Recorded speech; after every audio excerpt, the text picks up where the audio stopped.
In Brazil, you're never far from a football game.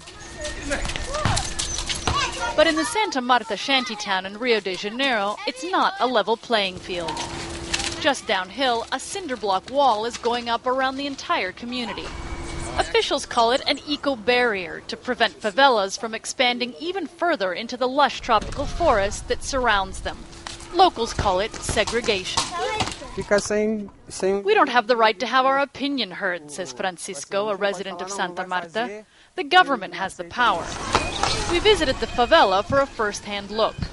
Founded by squatters looking for work in the big city, shantytowns like this are not even on most maps.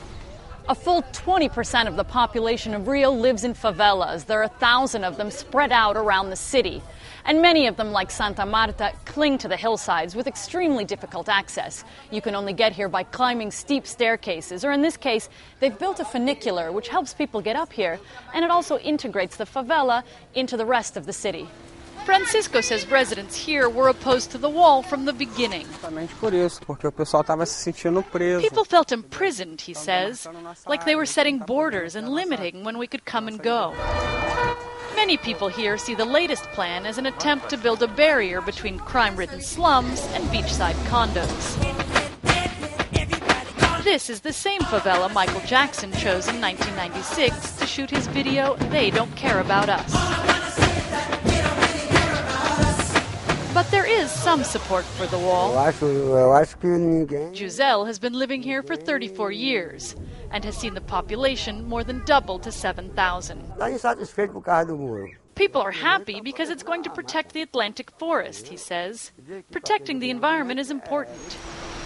The Atlantic forest blanketed much of Brazil's coast when Portuguese adventurers landed here 500 years ago.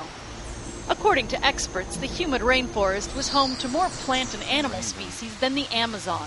Only 7% of the original forest is left. In Rio, the plan is to build more than 14 kilometers of walls around 13 favelas in danger of eroding it further. Critics have drawn parallels to Berlin and the walls that separate Israel from Palestinian territory. Fernando Gabeira, a senator from Brazil's Green Party, denies it. This wall is not the wall like the Berlin Wall was understood first. Everyone may pass and there is no control in order trying to avoid people visiting the community or leaving the community.